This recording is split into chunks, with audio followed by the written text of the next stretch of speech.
जैसे ही Mahnoor switch board की तरफ बढ़ती है, अचानक जैन का बड़ा भाई जाफर उसके करीब आ जाता है, जिससे महनूर बुरी तरह घबरा जाती है। जाफर नर्म लहजे में उससे पूछता है कि वो इतनी परेशान क्यों है और उसे तसल्ली देता है कि अगर कोई मसला है तो वो उसकी मदद के लिए मौजूद है। महनूर डरते हुए बताती है कि उसके पोर्शन की लाइट चली गई थी और वो सिर्फ स्विच चेक करने आई थी। जाफर फौरन स्विच देखता है और लाइट वापस आ जाती है, लेकिन महनूर बगैर कुछ कहे जल्दी से अपने कमरे में जाकर दरवाज़ा बंद कर लेती है और रोने लगती है। इस लम्हे उसे अपनी माँ की शिद्दत से याद आती है और वो इस अजनबी शहर में खुद को मुकम्मल तौर पर तन्हा महसूस करती है।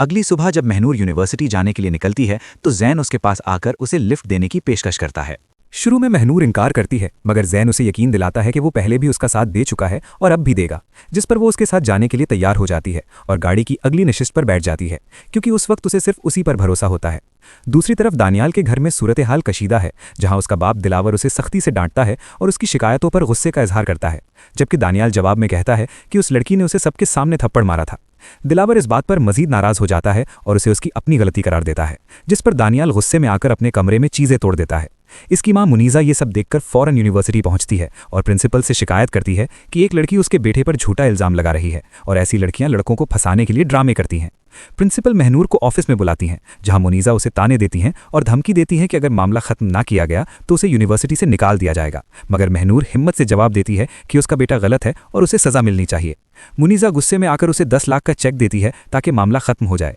लेकिन महनूर साफ इनकार कर देती है और कहती है कि वो सच को पैसों के बदले नहीं बेच सकती, बल्कि अब वो दानियाल का असली चेहरा सबके सामने लाएगी, जिसके बाद कहानी एक नए मोड़ की तरफ बढ़ती नजर आती है।